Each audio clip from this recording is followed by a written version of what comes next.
happy? Yes. So we are in the month, what is this month called again? Month of beauty. The month of beauty and glory. Amen? What did I say again? The month of beauty and glory. So we still start with Psalm 90 verse 17. We have to master that every day we read that. Praise God. Today is a Bible study. You can ask questions. Praise God. I say you can do what? Ask questions. You can always ask questions. You can pop up your hand and ask a question. Praise Jesus. Yes. And, so that because we are trying to explain the scriptures. I have discovered as a pastor, I've been a pastor since 1995 on a very consistent basis. There has not been a year that I've had an interruption as I did not pastor. So I've been a pastor since 1995. 1995 till date is a long time, right? That should be how many years? 25 years. That's a long time. And within that 25 years, I must have learned something. I learned a little things in relating and interacting with people in the church. Not just the church I pastor, experiences that other pastors have had. I've been to pastoral conferences where pastors interacted with one another and shared their experiences with, parishioners. It's very difficult to pastor people. Praise God. Hallelujah. Not everyone who comes to church comes to learn.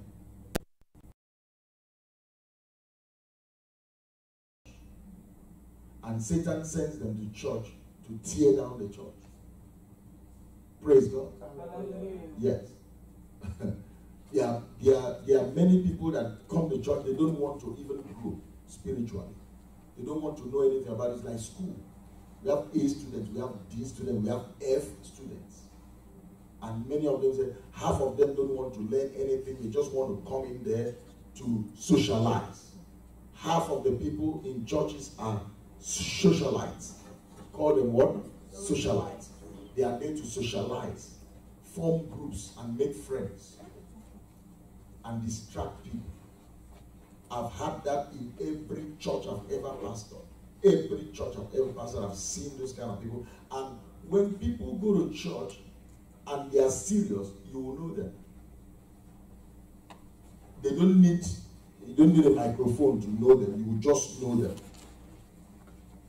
But everybody is a work in progress. Even the man of God is a work in progress. He needs prayers. That means prayers has to come from both sides. The pastor has to pray for the pew, and the pew has to do what? Pray for the pastor. Remember, the pastor is always a target. Not a target only for the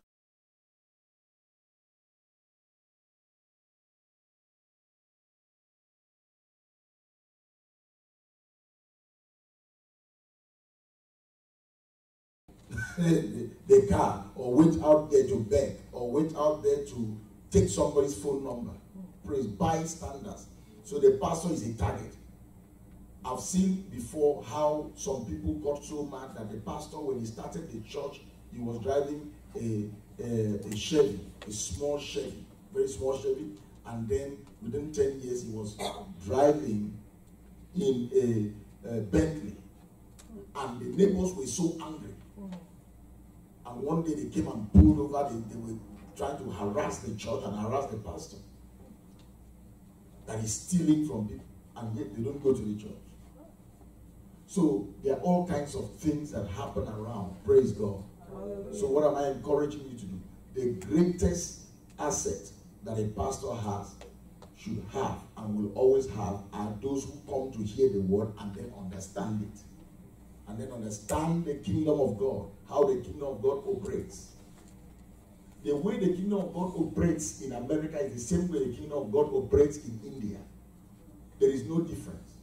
The way the kingdom of God operates in India is the same way we operate in a forest. If you place the church in a forest, it's the same word. And if you operate the word, it works at the same level. It pays at the same rate, the same interest rate for everybody. So the mission of the pastor is to make sure that he brings the people to his level. If possible, higher. The church will grow easily, it will grow steadily, everybody will enjoy, and heaven will be pleased. God is not pleased when there is no faith. And faith comes by hearing and hearing and hearing by the word. Yes, a church is.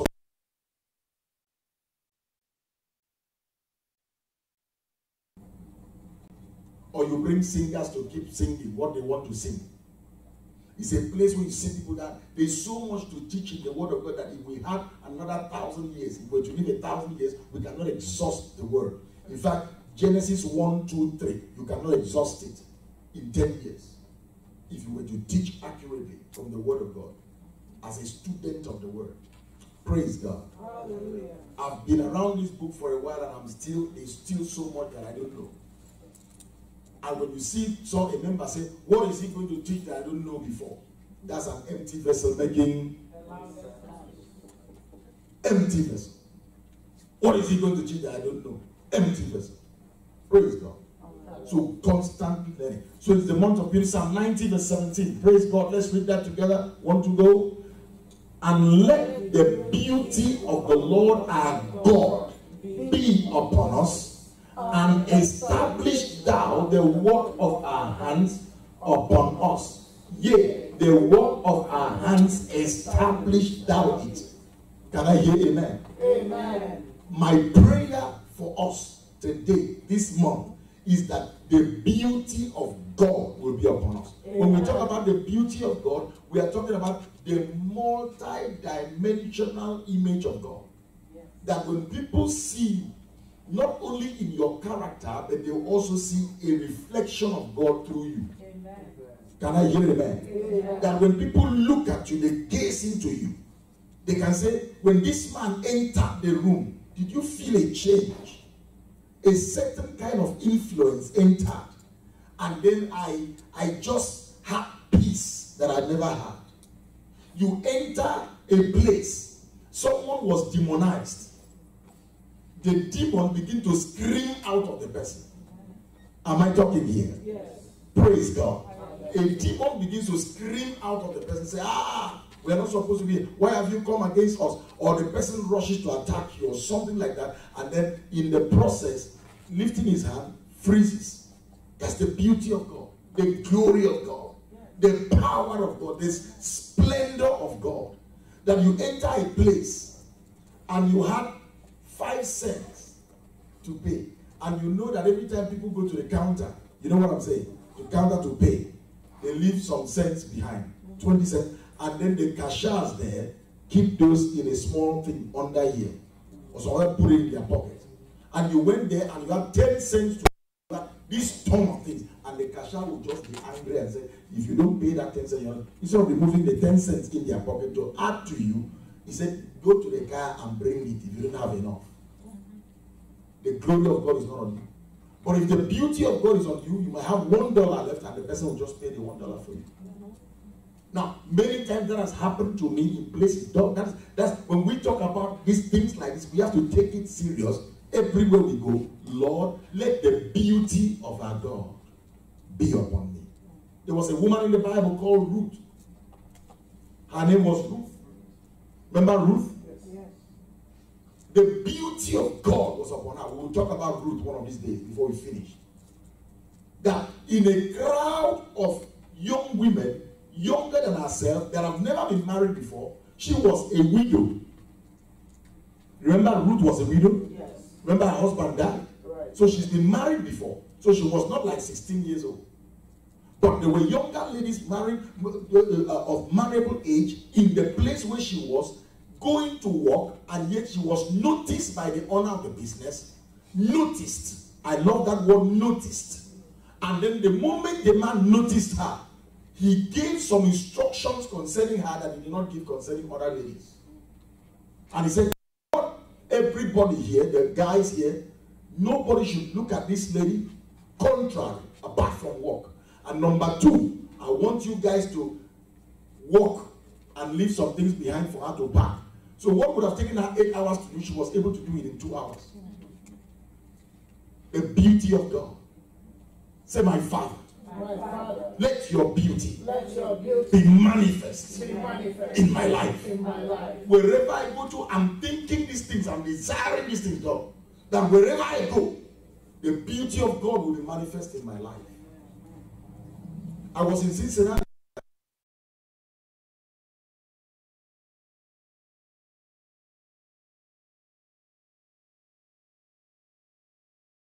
and Tom Hall noticed me.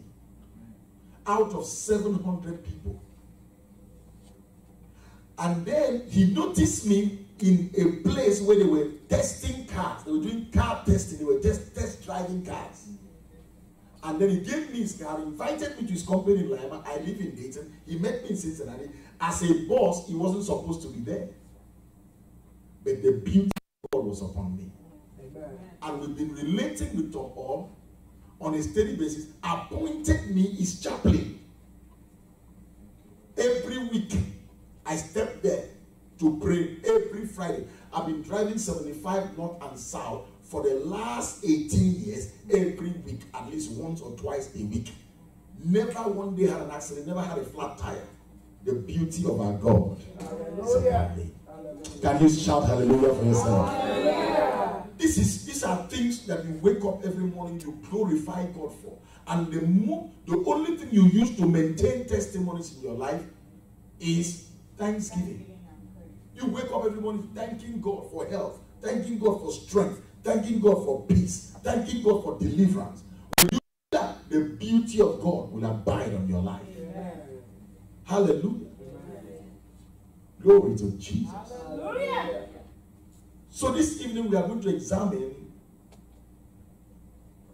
the glory of God on our life by reason of our union with Christ. Union with Christ manifesting his glory. What do I say? Our union with Christ manifesting his glory. Our union with Christ will always manifest his glory on our life. It was seen in the life. The Bible says something that is very, very interesting to note in the book of Acts of the Apostles. Hallelujah. I said hallelujah. Amen. I'm not hearing your amen. Amen. If you check Acts of the Apostles chapter 4 verse 13, our union with Christ manifesting his glory. Everybody say that with me. Our union with Christ manifesting his glory. Glory to God. Have you seen someone that is married, someone that is like someone that was broke, poor, disgusted, and then got married to a rich person? What do you think will reflect in that person's life? The riches of that man that that woman is married to, or the new family she has entered to, will reflect on her life. Christ is rich in glory. Amen. And his glory must be manifest in your life. Amen. Read this scripture, everybody. Now read this scripture, everybody. Verse 13, let's go. Now, when they saw the boldness of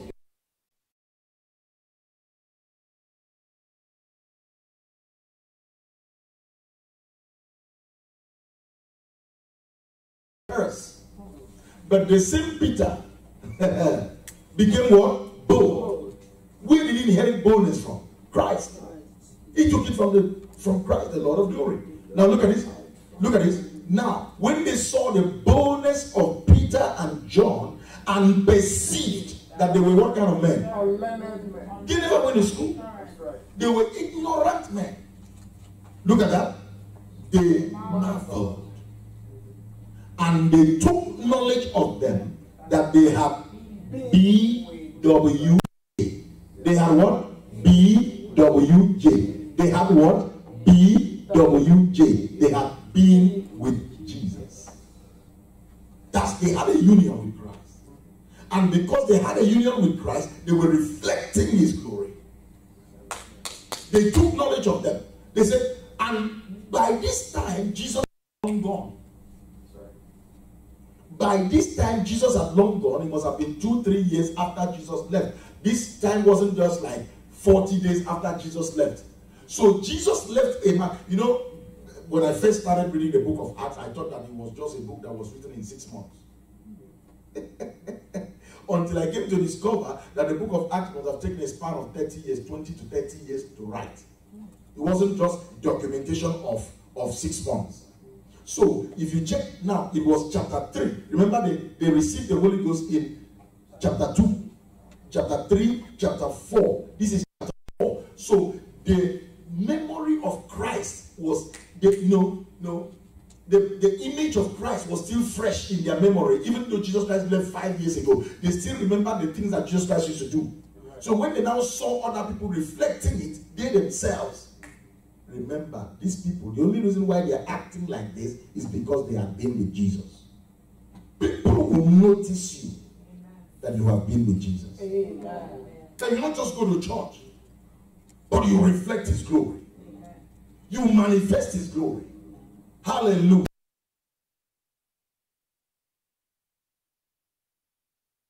With who?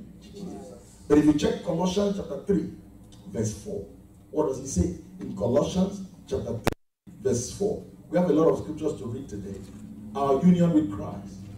Come on, say, my union with Christ. My union with Christ will always manifest his glory and his beauty.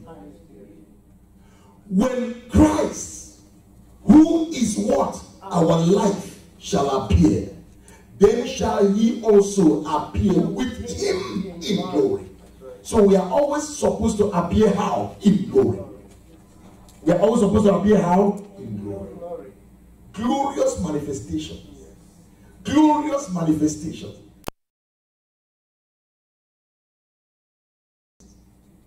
When Christ, who is our life, my life is not full of trouble. My life is full of glory. Because Christ is my life. Can you imagine a confession, though? He said, Christ, who is our life, shall appear. We will appear with him in glory. Is that not union? Can you be separated? No. Hallelujah. Isn't that wonderful to know? Look at what Jesus began to say. He said something in John 14. In John's Gospel chapter 14. Very exciting. Hallelujah. I love this. John what? 14. He said, in my Father's house, there are many mansions. Remember what I told us that? In my Father's house, there are, in that my Father's house is my Father's household. In my Father's family. The word mansions here are many places. You know, people will say, because there's no way you can have a mansion in a house. True or false? So this is just like a figurative expression. So he says, in my Father's household, my Father's family, look at that. In my Father's house are many mansions. He said, if it were not so, I would have told you.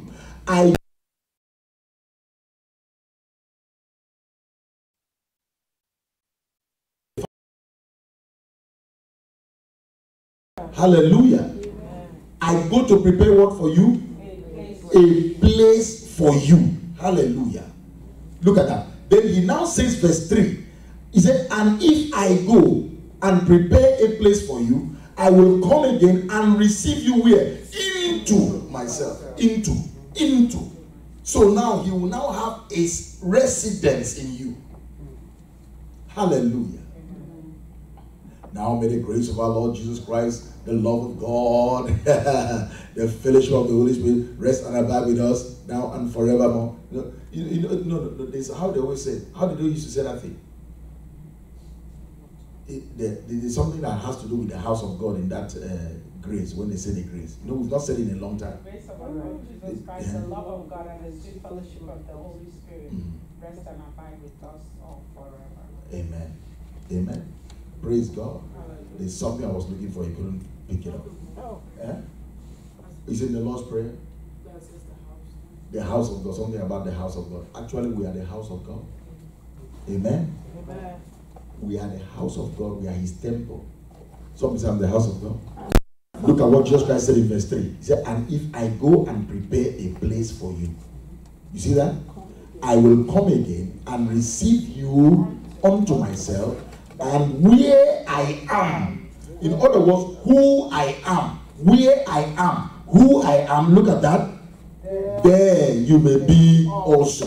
That means you will occupy the same place that I occupy in your relationship with God.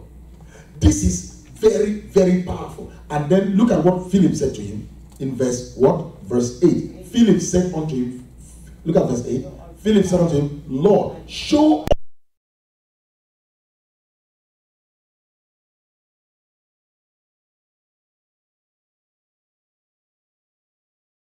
Hast thou not known me, Philip?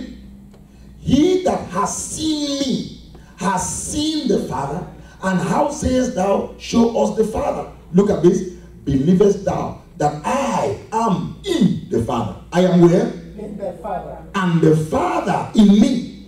The words that I speak unto you, I speak not of myself, but the Father that dwelleth in me, he doeth the works. Yes. Believe me, verse 11, believe me, that I am where? In the Father. Can you imagine the way Jesus used to talk? I am in the Father. How can somebody say he's in the Father and then be talking about problems? Every time you see him, he's excited. I am, look at verse 11, believe me that I am in the Father, and the Father is where? Amen. So do you know that you are in Christ and Christ is in you? Yes. The same way he spoke about the Father is the same way we are supposed to be talking about him. Yes. I am in Christ. I am in Christ. I manifest his glory. I manifest his glory. Believe in me that I am in the Father and the Father in me, or else believe me for the very work's sake. Because whatever you see, God is in me. God lives in me. Amen. I said God lives in you. Amen. Glory to God. Hallelujah. I said glory to God. Hallelujah. So Jesus and the Father were how many? One. So you and Jesus are how many? One. Union. So look at in John's Gospel 17. John's Gospel 17. As we're teaching, you feel like asking questions, just throw up your hand and ask a question. It's very interesting. Look, let me tell you, a lot of people don't know Jesus. They talk about it. All they know about Jesus is when they pray. In the name of Jesus. That's all they know about Jesus. They don't know that they are one with Jesus. They don't know that Christ is their life. How can Christ be my life? And I'm talking about, oh my God, I don't know what to do. I'm confused. Don't ever use that language. Even if you're confused, don't say it. Now, when you don't say you're confused, the devil will be confused. Because he said, why should this kind of thing be happening to them and he's not confused? So Satan himself will be what? Confused. When you don't use your mouth to say you're confused, Satan himself will become what? Confused. But when you say, I'm confused, Satan says, yes, I got him. I got it. But he can't get you. Amen. John 17, 21. Look at 21, 22, 23, 24. Praise God. John what? 17. Look at verse 21. Then, that they all may be what? One. As thou, Father, art in me, and I in thee, that they also may be one in us, that the world may believe that thou hast sent me. But this thing is supposed to be a reality. God is supposed to be in you, and you in him. He is there. But the thing is that you should change yourself when you don't acknowledge it. Okay, what is the essence of reading the Bible if we are not going to do it? It's like going to a tax person and the person is telling you, this is how to do your taxes. I said, I don't believe you. Please just cut a little corner so that I make more money and get more returns. Okay, the guy will cut corners for you to make more returns, but the government, the tax, the IRS will go and discover it. When they discover it, what are they going to do? They keep that money for you next year. And then between now and next year, it has accrued more interest. But you thought you made more money this year, but next year you pay more. You can't cut corners when it comes to the word of God. He said, look at it, that they all may be one, as thou, Father, art in me, and I in thee, that they also may be one in us, and then we in them. So you are the headquarters of God's operations. Amen. Come on, say my body. My body is the headquarters. That's what they call Washington. You are Washington for God. Amen. You know, everything happens from Washington. That's right. The White House in Washington. Right. So you are God's White House, Washington, D.C. Praise God. Hallelujah. Is somebody excited? Yes. Look at that the world may believe that thou hast sent me. That was what he came. He came to reproduce himself in us. Yes. He came to make us his house. Yes. Hallelujah. Amen. Oh, look at this, everybody. Look at verse 22. And the glory which thou gavest me, I have what? The glory you gave to me, the beauty, the splendor, the radiation, hallelujah, the ambience, hallelujah. A everything that you give to me, not even one thing goes down. The exact same time I give to them. Look at that. And I have given them, that they may be one, even as we are one. Do you know, the more you enjoy God, the more you reflect God. Yes, that's right. And you cannot enjoy God until you are willing to make some sacrifices. Yes, sacrifice of fasting, prayer. You go out of your way sometimes to wait on God. Sometimes you can do it at night. Maybe the day is too crowded for you. The day is too crowded. You take 1 hour. You start with 1 hour. By the time you start with 1 hour and God starts instructing you, He will now start making a way for you. That you go from 1 hour to 2 hours to 3 hours. Before you know, you start enjoying it. Even in the day, you will be enjoying God. There will be time and time enough for you to enjoy God. Hallelujah. Amen. Oh my God, somebody shout amen. Amen. What verse was that? Verse 1.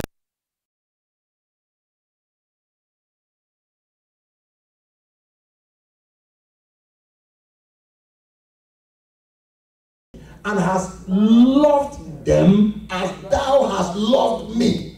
Do you know do you know the first time I read this kind of thing, I said, no, God cannot love me at the same level with Jesus. But He already told you, in my Father's house, there are many places. If it were not so, I would have told you. Isn't God a good God? Yes. Clap for this God, is good. Hallelujah. Shout hallelujah right there. He said, the same love that He has for Christ is the same love He has for me. That's right. And you know, if you have power to make sure that your children live happily and ever after, you know you will do it. And God has all the power. God is able to do it, to do anything for us. Why wouldn't God do it for us? Praise God. Hallelujah. God is a good God. I say God is a good God. I'm not here. I say God is a good God. Yes. Say I am in union with Christ. I am in union with Christ. Hallelujah. Amen. Say everything He has. Everything He has Is what I have. is what I have. Look at that verse. As thou hast loved them. He said, look at that. Oh my God. And that the world may know that thou hast sent me and hast loved them as thou hast loved me. When I was checking this thing, I said, God, how have you loved Jesus? Let me read this one. I will show you how much God loved Jesus. When God talks about somebody loving you, look at this. Look at verse 5. Father, I will that they also, whom thou hast given me, be with me, and they be with me where I am. That means they know the same position. You show, you know, there are some places you go to and everything is spoken in codes, coded language. They won't give you the PIN number because they don't know you well and they don't trust you yet. By the time they trust you, they give you the PIN number, they give you everything. Hallelujah. But if you mess up, they disable everything. You come the next day to work, you try to log in, everything was disabled. But God will never disable anything against you. Amen. When once He shows you and gives you access, it's access forever. If I were here, I would have shouted a big hallelujah right now. Hallelujah. Many people will keep toiling because they don't know these things. And it's there in the Bible. Some people, like I'm talking now, somewhere, is it me they are talking to? They are thinking of something else somewhere. Look at this. Father, I will that they also, whom thou hast given me, be with me where I am, that they may behold what? My glory. Which thou hast given me. For thou lovest me before the foundation of the world. So, if Jesus said you should be where He is, when did God start loving you? When?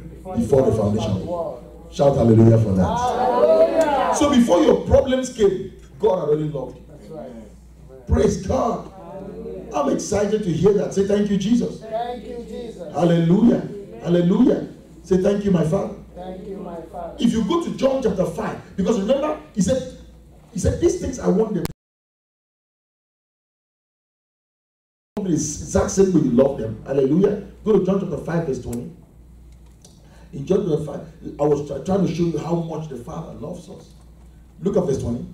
John 5. For the Father loved the Son. Remember, every time He's talking about the Son, who is He talking about now? The believer. You see, this is what confuses people. when we read something about Jesus, we don't know that God is talking about us. Say, I hear. I hear. He's talking about me. Now, these are things that a lot of people should know, and you will not need water to sprinkle on your head for God to do anything on your life. You just need knowledge. That's right. When these things became real to me, you are my witness, I threw away everything that I had. I threw the bottles of oil away, Basil. I threw away water. I threw away handkerchief. I threw away prayer requests. I threw away everything. And I began to focus on Jesus and thank God for who I am in Him. Because I now know that Christ is my life. That's right. I should have heard a big amen right there. Amen. Who is your life? Christ. I said, who is your life? Christ. If Christ is your life, why should you bother yourself about who is president? Or who is not president? On Sunday, remember what I said in church? A goat or a dog. You carry a dog and place the person in the White House, America will run. That's right. It will run. Because the immigrations will still do their job, the customs will still do their job, the city commissioner will still do their job, the school officials will still do their job in school. Right. If America had no president today, this country will still run. If you are supporting that, say amen now. Amen. Even putting a president there is even spoiling the system that's already been set by the constitution. Because, doctor, even the president being there are certain things he cannot do because of the constitution. That's right. So I'm not afraid who is president, because I already know who I am in Christ. Pray in the spirit, somebody now. Parakata yagata, leron sokata maliga, rebokoto sokoto korabakadaya, regedegedegedegedegedegede, rabakata elagosata yaga, rabababababababa. You don't know what to do, pray in the spirit. Amen? Amen. You don't know what to do, pray in the spirit. What to say, pray in the spirit. Hallelujah. Amen. For the Father loved me.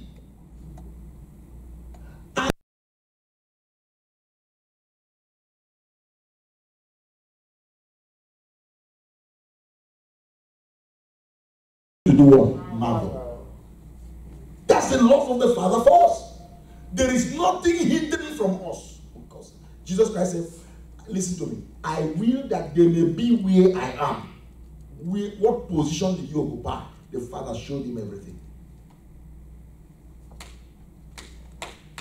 Praise God. Hallelujah. There are people that have taken money out of their space and hidden it outside of their country and hidden it, and they told nobody. They didn't even tell their children. They died. The money, the government of that nation, the nation took it. But God is not like those wicked people. Oh yeah. God is not like wicked people. Somebody has a pin on his phone. A husband has a pin number on his phone. The wife won't know. The wife has a pin number on the phone. The husband won't know. No. You carry your phone, I carry my phone. What kind of life is that? That's why you cannot believe God, because you are not living the life. You have some secrets, but God has no secrets. He allows the sun to shine on everybody's to shine on everybody. He blesses everybody. He doesn't care. Woo! But you know, some people that don't even know this God, sometimes they try to manipulate how God should do things. Come and shout with me, say there is no manipulation here. There is no manipulation. God runs an open government, runs an open family. No prenuptial, what do they call that? Prenuptial agreement. You know, before you came, I was a billionaire. Now that you've come, so that in case you divorce. You don't love that person to say what prenup. You tear that paper and say, not signing a prenup. Yes. That is real love. That is how the people of the world think about God too. They think, okay, maybe when they make a small mistake,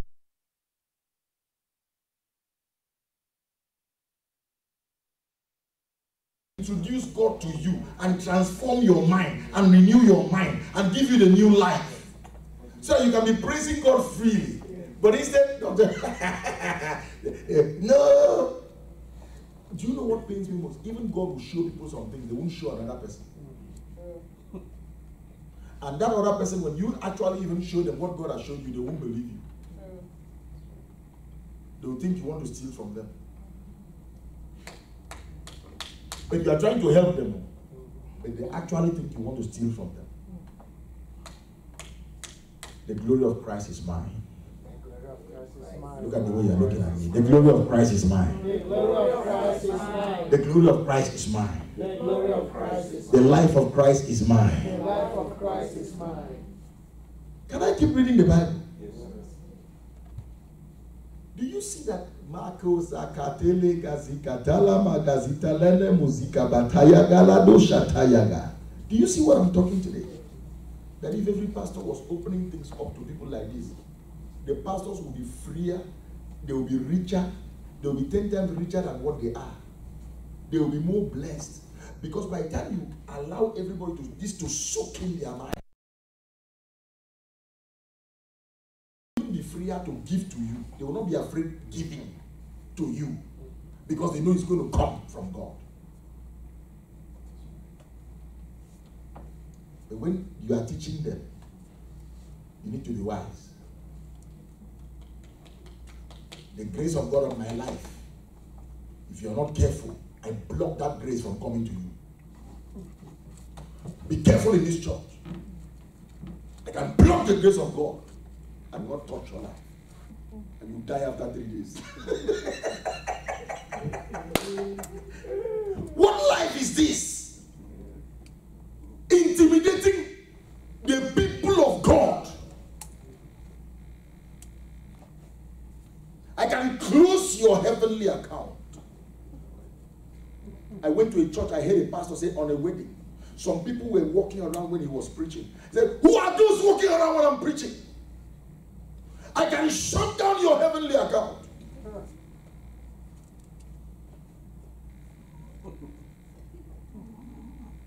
And I said to that pastor, someone that was sitting close to him, I said, it's only in Africa a pastor can talk like that.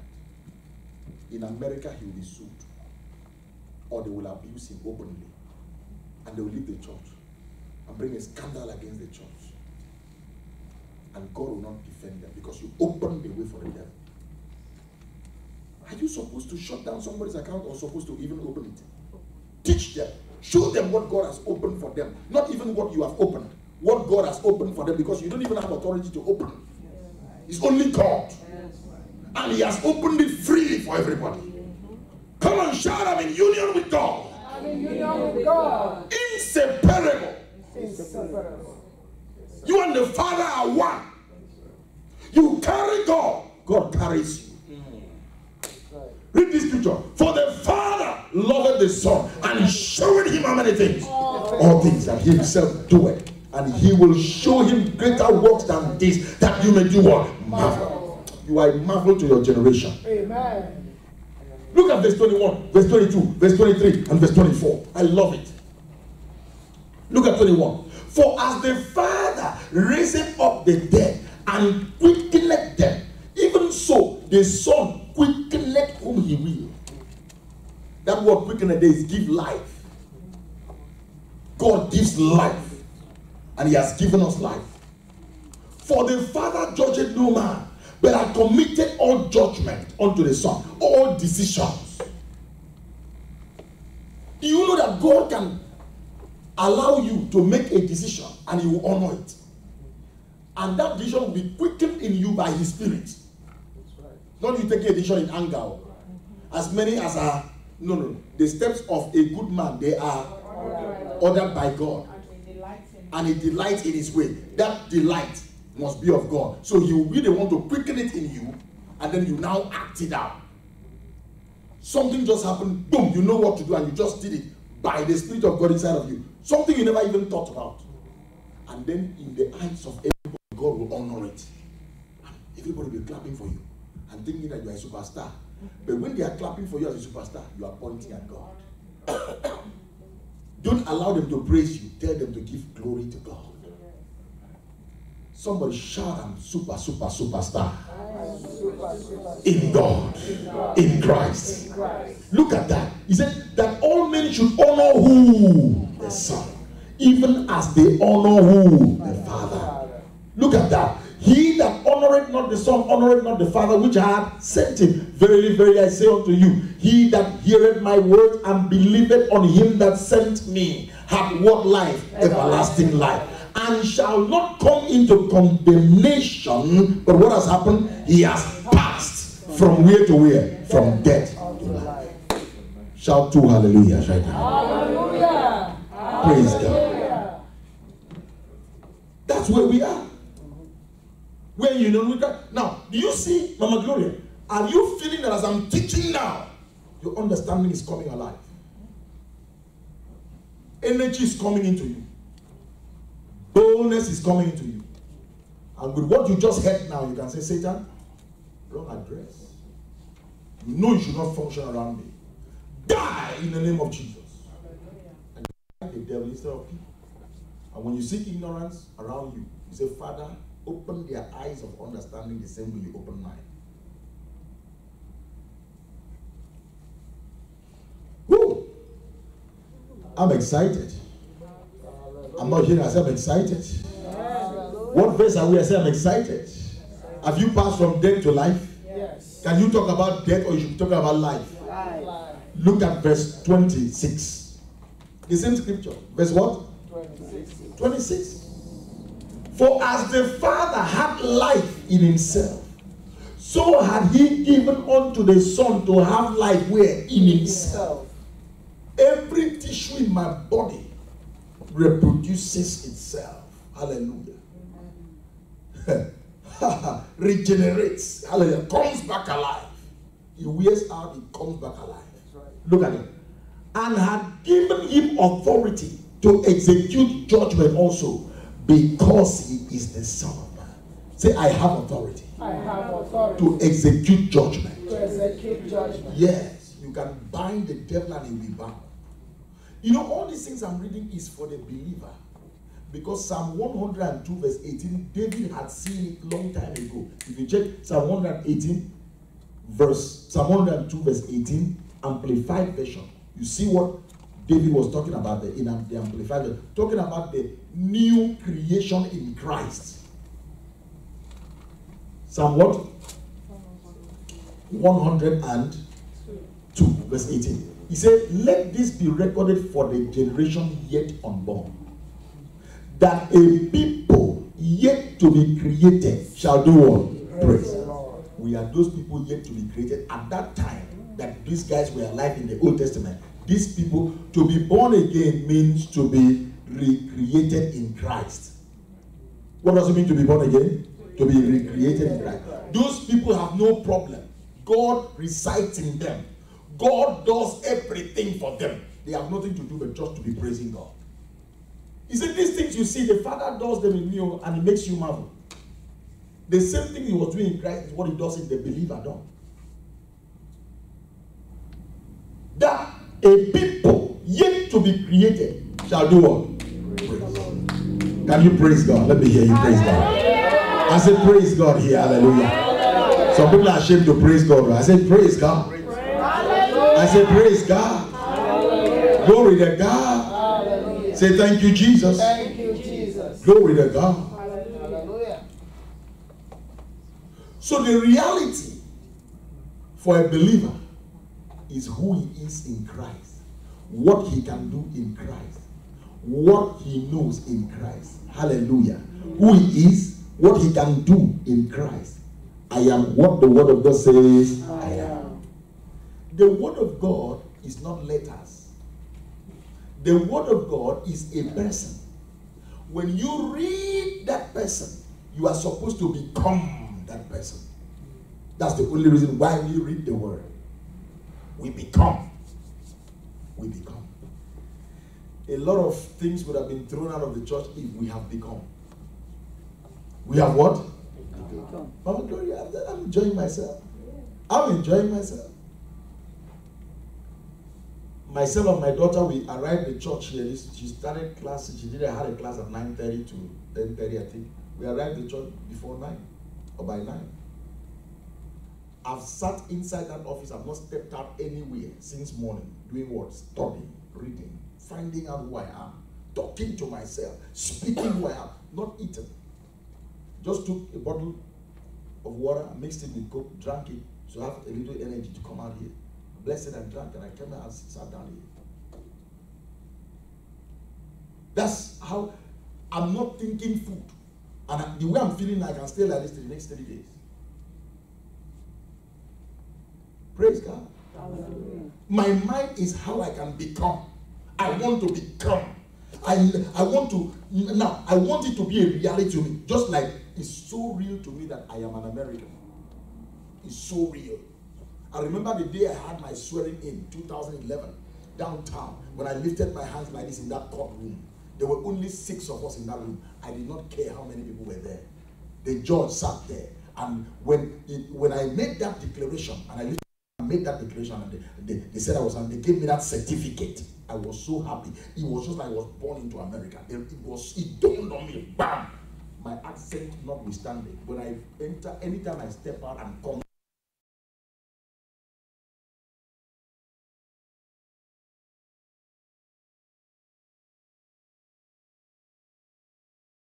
I'm talking to the church. Should it be?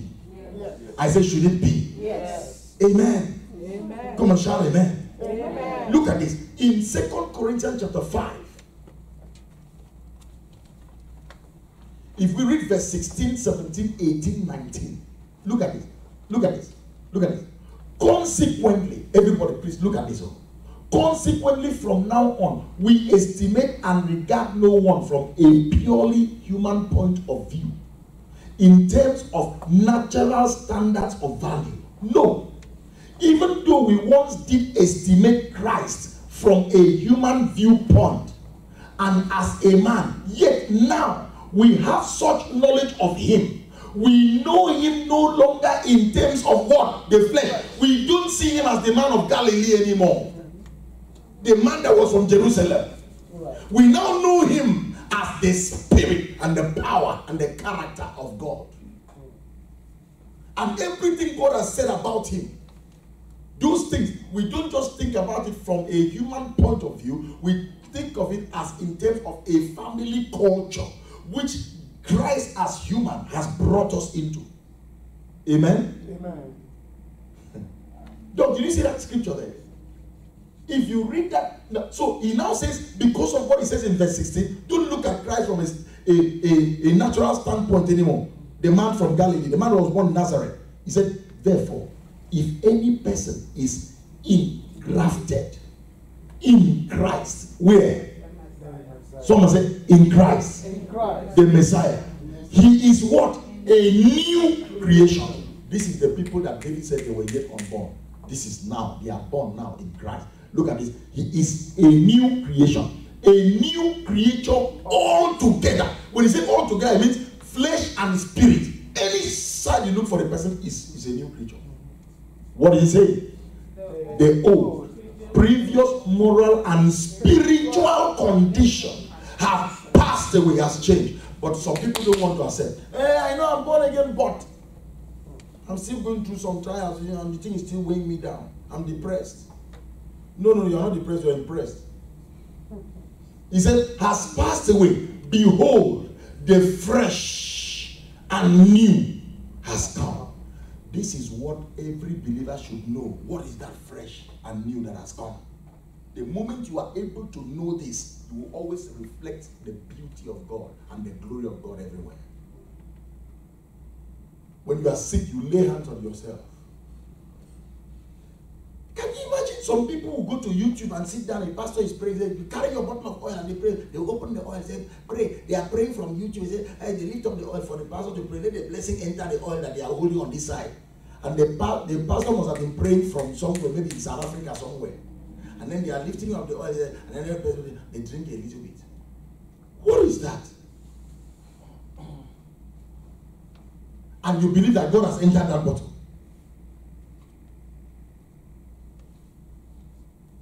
Whosoever the Son of God has set free It's free.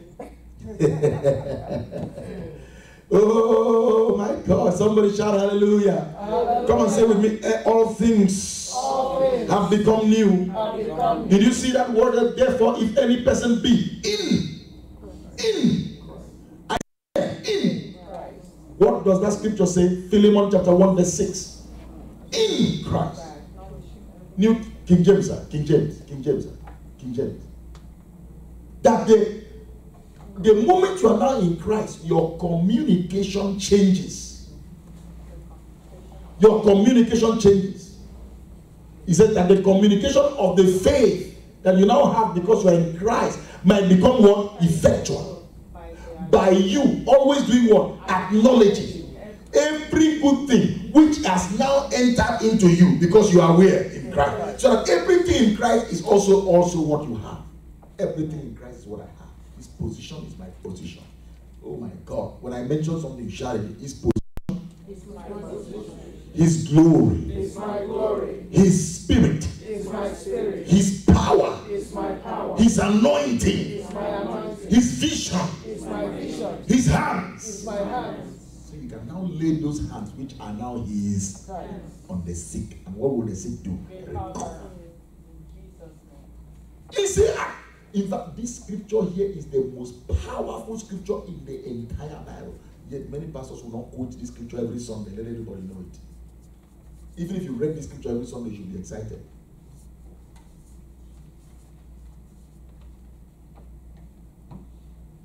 Everybody say with me. Say, in Christ In Christ is the signature is the signature of God, of God, which the new creature which the new creature should carry about. should carry about. What is the signature of God for the new creature? What is the signature of God for the new creature? In Christ. Christ. The signature of God for the new creature is what? In Christ. Acknowledging everything that is in Christ, you acknowledge it. Are you okay? You are not. Yes, I'm okay. You enter your doctor's office, you say, I'm not okay. The doctor knows that. He said, you know what? We can't handle you right now. Let's call 911. The doctor, I've seen somebody leave the doctor's office, they called 911. He drove there. The way he was acting inside the doctor's office, the doctor called 911 inside that place and they carried him straight to ICU. Because he acknowledged that he was almost dying. But you enter the place, you're smiling, you're telling the doctor, praise God, hallelujah, Jesus cannot be sick. You use that opportunity to preach to the doctor. And Jesus cannot be sick, I cannot be sick. The doctor said, but what I'm saying here is not consistent with what you are saying. He said, well, that's why we talk where I come from. I'm of Zion. I shall not say I'm sick. Dog, I'm too blessed to be stressed. I feel some pain here and there, but I'm still too blessed to be stressed. I feel some discomfort on my back here. You can give me some prescription, but I'm still too blessed to be stressed. And your eyes are wide open. Praise God. But when you get there, your heads are hung down. I don't know what to do, dog. I almost passed out in the night. I have shortness of breath. They will not even have recommended open heart surgery for you. They will lay you on that thing and open your heart. And they go to find out that you are nothing. And the next thing, they try to join you back. You have a very big scar. And when you go swimming, you are ashamed to pull your shirt. One guy went to the swimming pool. He wanted to go and wear a shirt and enter the swimming. They wouldn't let him. They said, no. You can't wear a shirt and enter. You just wear, your body should be bare. And then you wear the short pants, right? That's how they enter swimming pool here. Only wear a shirt to cover up that.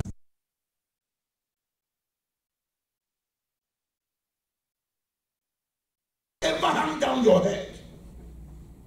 Praise God. Hallelujah. Come on, shout glory. Glory. Galatians chapter 6, verse 15, 16, 17. Look at it. Galatians chapter 6. Galatians. The book of Galatians. I'm enjoying myself this evening. Praise God. For in Christ. Come and shout in Christ. In Christ. That's the signature of God for the believer. He said, for in Christ Jesus, neither circumcision availeth anything, nor uncircumcision. That is not what determines what you get from God. That's right. But what? The new creature. Because the new creature is in Christ. So what we are talking about, are you circumcised or not circumcised? Are you this? Are you not this? Where are you from? Are you educated or not educated? No. What matters, are you a minister of God or not a minister of God? Are you a minister that you come to church every Sunday? What matters is what? The new creature. Look at that. But a new creature. And as many as walk according to this rule, what will happen to them? Peace be on them. And what else? Mercy. And upon the Israel of God. That's what we are. You're walking every day around, I'm in Christ. I thank you, Lord, for good things in my life. I thank you, Father, that I know things before that.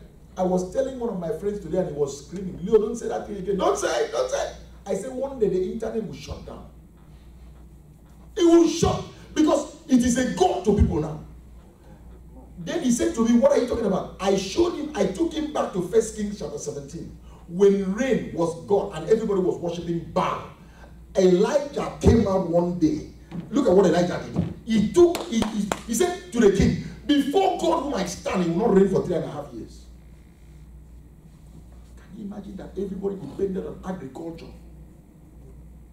You have to feed your cattle and all your beasts and animals with water. And then everyone was drinking water. I said, there's not going to be rain for 3.5 years. And guess what? It did not rain. He took his prayers also to open back up again. We today don't understand these things. We see everybody gravitating towards this side. In fact, COVID-19 should have been an eye-opener to everybody. That one thing can happen in the whole world at the same time. So when I was telling my friend, I said, I don't know why I'm thinking in that direction, but one day, he said, if that kind of a thing happens in this world, that internet, whatever the G5 or what, do you say G5 or what do they call it? What? What do they call this? 5G. 5G network. See, I don't even know. Thank God I don't know. It's better you don't know these things. Because some people's faith are so connected to those things. That's right. Are we supposed to depend on things or supposed to depend on God? Depend on God. Depend on God. Because everything will perish with the using. Right.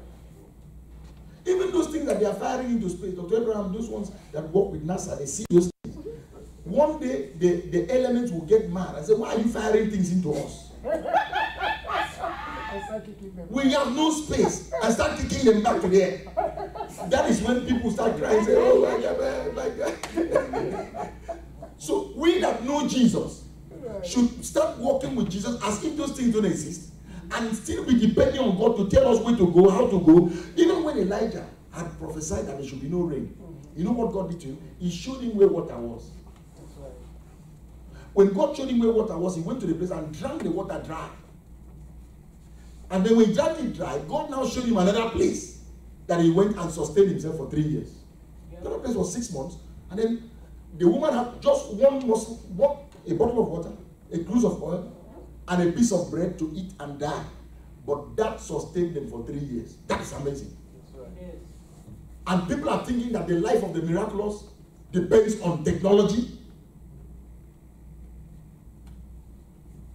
You better rewind your mind and be a new creature. And be what? A new creature. Because if you are depending on these things, you are still an old creature. Because if those things fail, if you know some people have not been sleeping well, until election finish, they won't sleep well. No, but every time.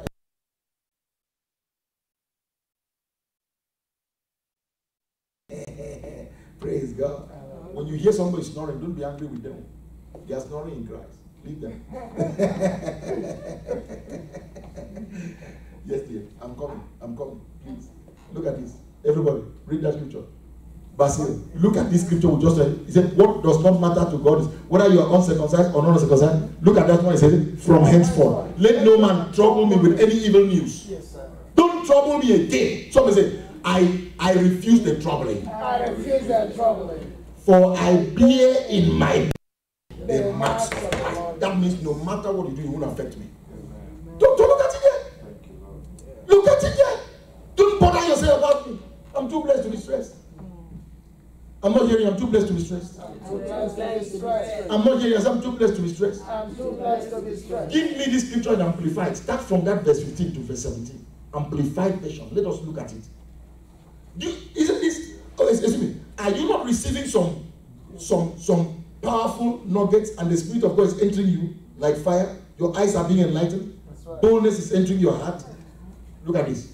For neither is uncircumcision now of any importance, nor uncircumcision, but only what? A new creation. The result of a new birth and a new nature in Christ Jesus, the Messiah. Somebody say, my nature has changed. My nature has changed. Then he said, when that happens, verse 16, peace and mercy be upon all who walk by this rule. Hallelujah. Who discipline themselves and regulate their lives by this principle, even upon the true Israel of God. Did you see that passage? He said, when that happens, look at verse 17. When that happens, he said, from now, let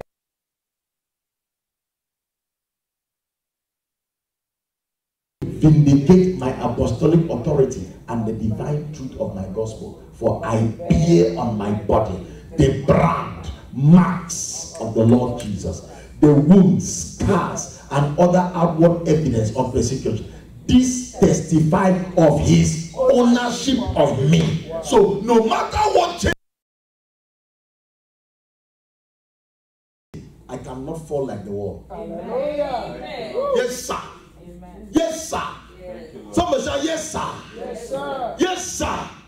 Sir, whether you are an apostle, a bishop, a pope, or anything, this same rule applies to everybody. That's right.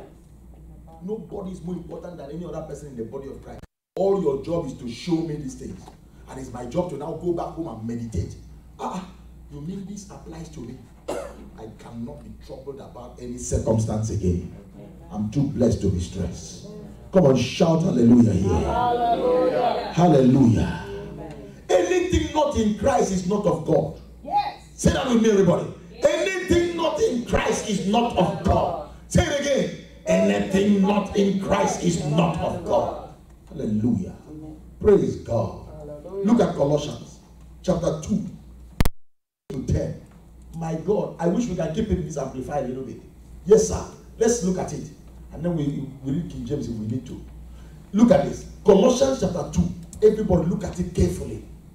See to it that no one carries you off as spoil or makes you yourself captive by his so-called what? Philosophy and intellectualism and vain deceit. Look at this. Idle fancies and plain nonsense. Don't do it. Don't let nobody carry you captive. Technology can never fail if you have believed the word of God like that. You know what? Everything that I have is hidden in the cloud. It's hidden in cloud. I said, don't you see your phone every time that they say the cloud is full? Every time it fills up itself. One day it will full and then empty itself. But don't you say the Bible says when the cloud is full, it will empty himself. I showed my friend a scripture. I said when the cloud is full, it will empty himself. I said that is how you wake up one day and the cloud was full and emptied himself. How can that become your reality? Instead of the word of God being your reality, the cloud up there is your reality.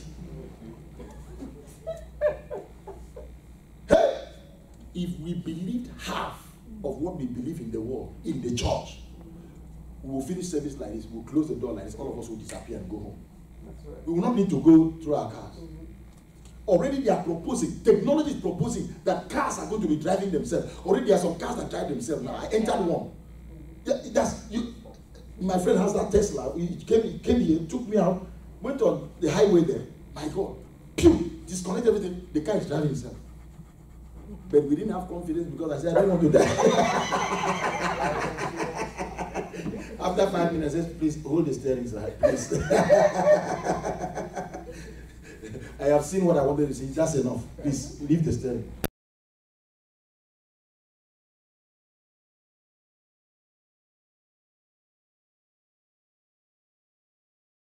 Still create a car that drives itself with all the madness. They will come in that they will face out all cars that don't drive themselves. No matter what you do, they won't allow you to drive on the road if the car is not technologically inclined. They won't allow. There has to be a smart car for you to be on the road. And all these cars out. They say, well, I've not even finished paying the notes. They will just trade it in. Trade it in. Trade it in. Everybody, somebody say, thank you, Jesus. Thank you, Jesus. Following human what? Tradition. Men's ideas of the material. Are you seeing that? Rather than the spiritual world. Just crude notions following the rudimentary and elemental teachings of the universe and degrading and disregarding the teachings of what? Christ. You disregard the teachings of Christ and we hold on to every other teaching. Look at the next verse. For in him, everybody shout in him, the whole fullness of deity, the Godhead, continues to dwell in bodily form, giving complete expression of the divine nature. So, everything that is inside God is inside Christ, and everything that is inside Christ is inside you. The fullness of God. Look at verse 10. And you are in him. Oh my God. Made full and having come to fullness of life in Christ, you too are filled with what? The Godhead. Father, Son, and Holy Spirit. And you have reached full spiritual stature, and he is the head of all rule and authority of every angelic principality and power. Satan is under our feet, sir. Angels are our servants, but we can't see. I'm a glory. I don't know what to say. I wish I knew what better to say. I don't know. I learned English. I don't know. Praise God. I said, praise God. Everything in God, everything about God is in Christ. Everything about God is in Christ, and everything about Christ is in us. That's the beauty of our life. I said, that's the beauty of our life. Amen. I said, that's the beauty of our life. Amen. In the mighty name of Jesus Christ. Amen. Glory to God, somebody. Amen. I said, glory to God, somebody. Amen. Philippians chapter 3, verse 7 to 9. Give it to me in New King James or King James. This one is a little bit long read, but it explains it clearly. Amen. But what things are gain to me, those things I count loss for Christ. Yea, doubtless.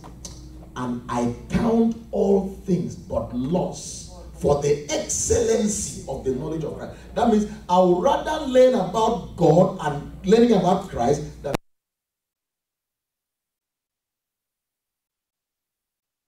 books, novels, to read, maybe an hour flight, and they will not even lift up their head to say hi to you.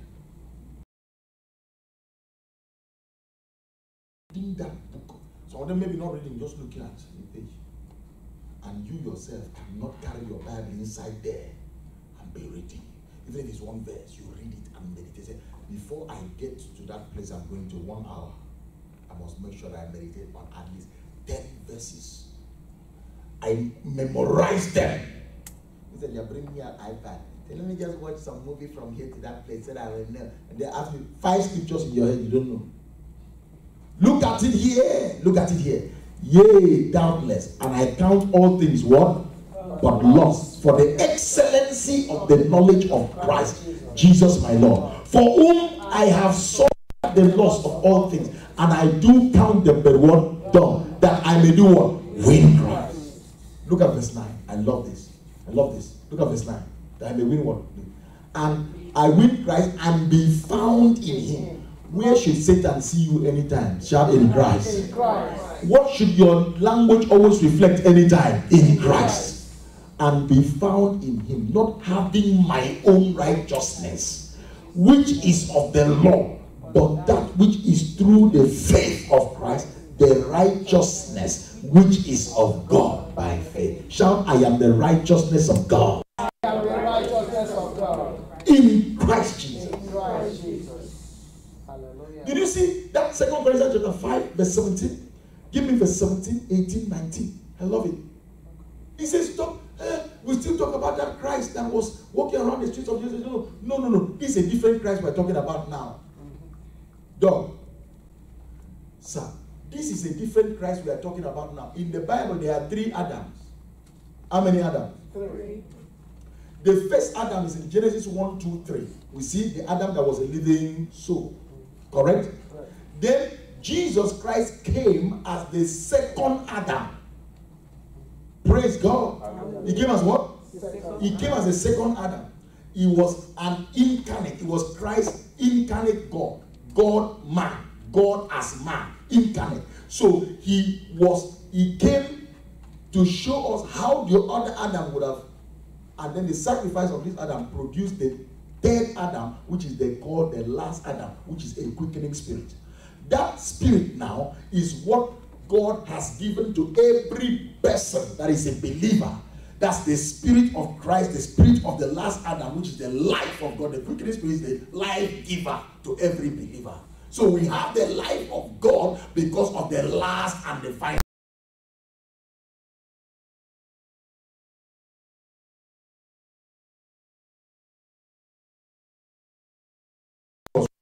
The resurrected Christ, which is the quickening spirit, which gives us what? Life. And then we can now live perfect life and manifesting the glory of God everywhere we go to.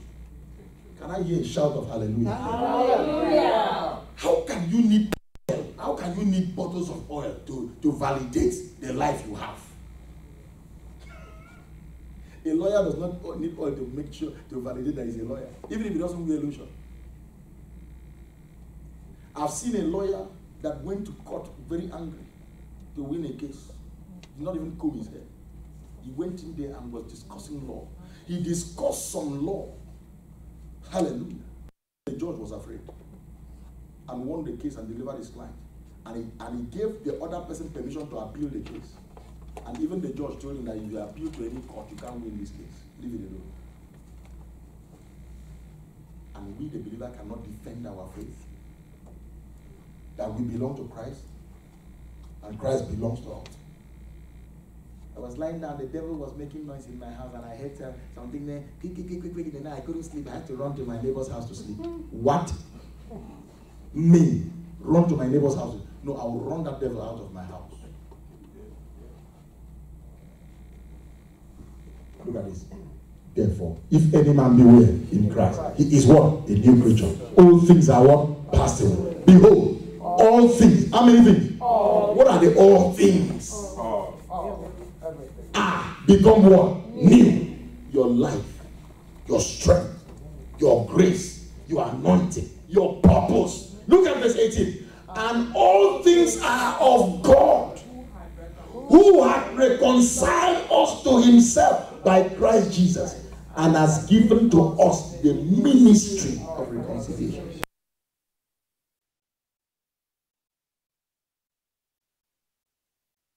Look at this. To wit, that God was in Christ. God was in who? Christ. God was in Christ, reconciling the world unto himself, not imputing their trespasses unto them, and had committed unto us the word of reconciliation. He said God was in Christ, and not imputing, not recognizing their wrongs. But you're in church, you are even a sinner. For every person you are acknowledging their sin, but you won't acknowledge your own. If God were to acknowledge your sin, would you even be sitting here?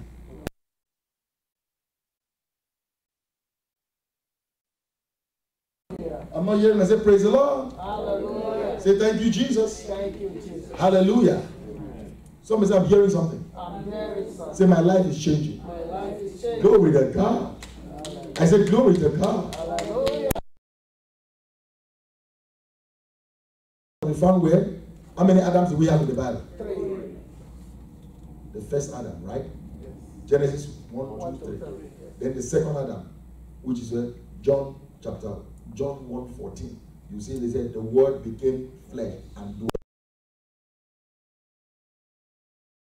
He said the word, which was God, became what? Flesh and dwelt among us. And then the third one was who? The last Adam, which is what? A quickening spirit, a life-giving one. And that one, remember, the first Adam was created from the dust. The second Adam came from heaven. Doctor, remember? Came from where? Heaven. Yeah. He came from where? Heaven. Because he had no father, no mother here. The mother conceived of the Holy Spirit. True or false? True. Even Muslims believe that. That he was born of a virgin. How can somebody be born of a virgin? You call him a spirit. You call him a prophet. He's a spirit. Because, sir, you and your son have the same DNA. True or false? True. Yes. The same thing. He was conceived of the spirit, therefore his spirit. But that spirit had flesh. And that's why it's called the incarnate. Can you clap for Jesus? Hallelujah. Hey. Hallelujah. But the last Adam, remember, the first one came from the earth. The second one came from heaven. So there's only one place left. So the third one, which is the last Adam, came from.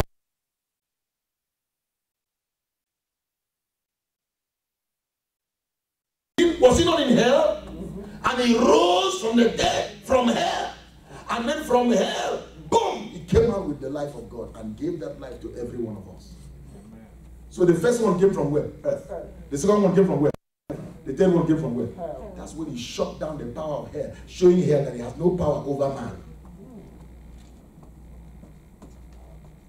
We have 5 minutes to go. You have a question to ask? I've answered your question. Yeah. Because I saw you lifting up your hands.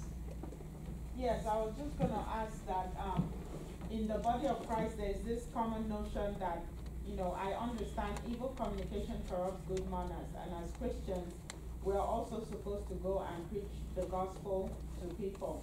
But I noticed that as Christians, sometimes we get influenced by the world somehow, either in the church or in our personal life. My question is, how do we as believers guard against wrong influence, whether in the church as a body like this or in our personal lives, when we're trying to, you see the life of Jesus, he won everybody over. When he met Zacchaeus, he met the woman who committed adultery, he met the Samaritan woman. Each and every one of their lives were transformed. Praise How the do Lord. we as Christians Praise the guard Lord. in the lives of people? Meditate on these things. What do I say? Meditate on these things. The only way to conquer is to keep this book open before you all the time.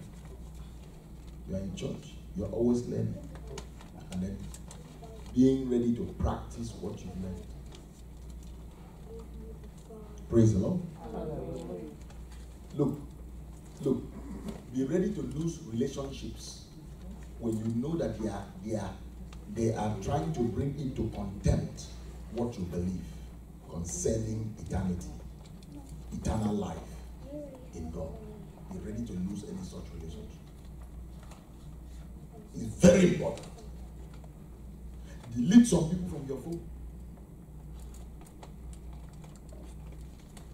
Praise God.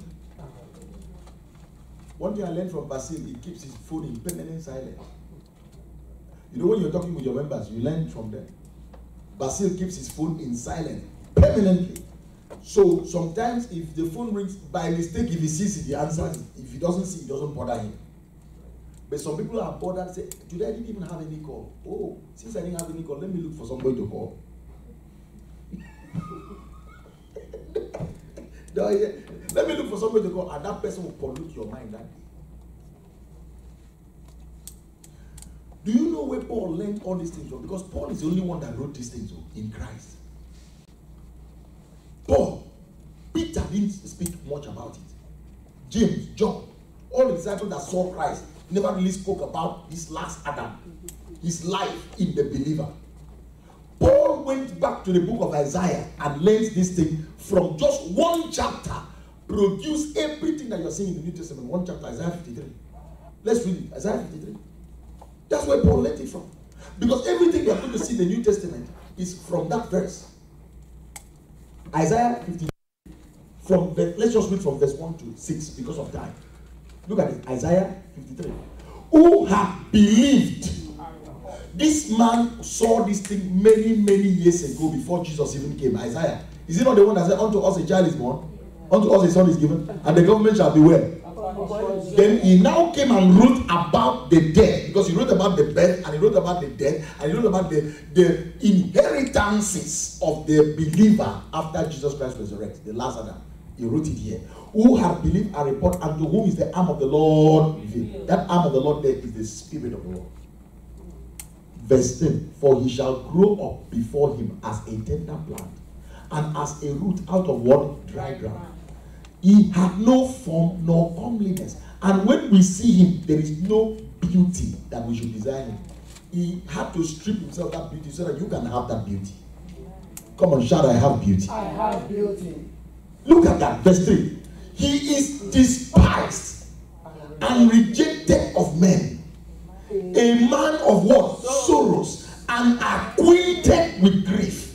How could Jesus be grieved and you also come and be grieved? Look at this. And we hid, as it were, our faces from him. He was the disciples not deny him. They hid their faces from him. Look at this. He was what? Despised, and we esteemed him not. All this he lost for gain. So all that we are seeing now as our gain were his losses. So that is our union. He took our place so that we can take his place. Come on, clap for him. Hallelujah. He took his place. He took our place so that we can take his place. Look at this. He said, surely, somebody shall surely, he had borne our griefs and carried our sorrows. Yet we did esteem him stricken, smitten of God, and afflicted. Look at verse 5. I love this. But he was bruised for our iniquities. Look at that. The chastisement of our peace was upon him, and with his stripes we were what? We are healed. All we like sheep have gone, as we've made mistakes. We have turned everyone to his own way, and the Lord had laid on him the iniquity of us all. Think about any sin that anybody can commit, doctor. Think about anyone who was laid on him. So when I see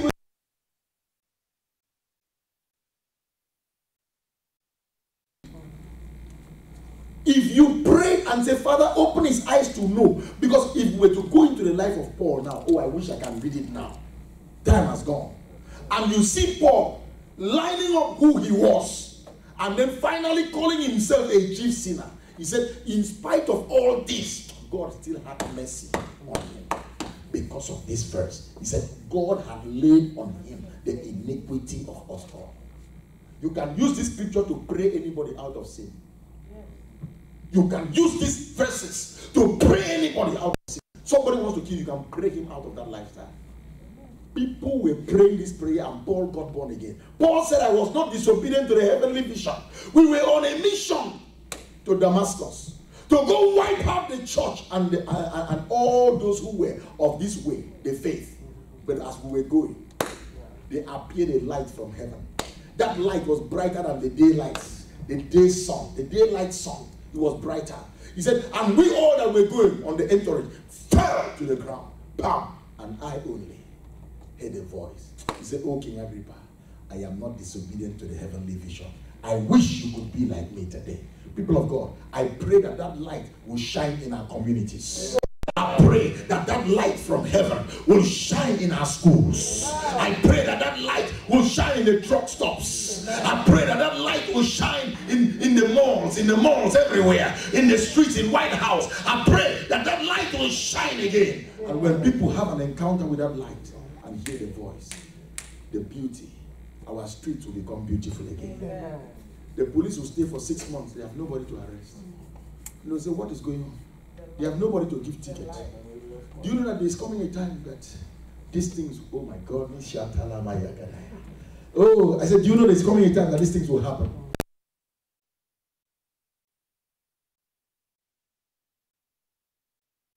The Bible story today. Yes. Look at this. Hallelujah. Hallelujah. Glory to God. Hallelujah. Say thank you, Jesus. Thank you, Jesus. Glory to God. Are you there? I said, are you there? Acts what? Did I say?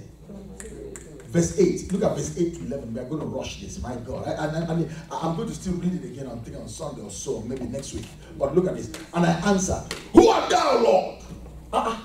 And he said unto me, I am Jesus of Nazareth, whom thou persecutest. And when they that were with me saw indeed the light, they that with me saw the light, and were afraid, but they heard not the voice of him that spake to me. Look at the next verse. They did not hear the voice. And I said, what shall I do, Lord? And the Lord said unto me, arise, go into Damascus, and there it shall be told thee of all things which are appointed for thee to do. Look at this, verse 11. And when I could not see for the glory of that light. I could not see. Hallelujah. For the glory of the light. Being led by the hand of them that were with me, I came into Damascus. Look at my prayer. I pray that meeting any other thing that they are doing, but they will begin to see God in the name of Jesus. The glory of the light of heaven will blind their eyes from evil. And they will say, no, I will not do it. Can you imagine somebody saying that maybe a witch or a terrorist or a thief or a killer can come into my house to point a gun and kill me? The glory of the light that I carry will blind his eyes. Amen. And they say, no, I'm not supposed to kill this one. I'm even supposed to kill myself. Or he surrenders the gun and then becomes a child of God. Amen. I pray the glory of this light should appear in our communities. Amen. I pray the glory of this light should appear in our cities. Amen. The glory of this light should appear to everyone during this election. Amen. In the name of Jesus. Amen. We are not afraid of how people will vote. If they like, let them mail in ballots. If they like, let them mail out ballots. If they like, let them vote from the house. Let them vote from the treetops. Vote from the skyscrapers. The will of God will be done. That is my prayer. I'm not praying for any particular candidate. I'm praying for the will of God. I've never supported any candidate in particular since this thing started. I said, God, what is best for America in your mind? Let it be done. Let it come to pass. Let that be the result. In the name of Jesus. Can everybody jump up and shout the biggest hallelujah?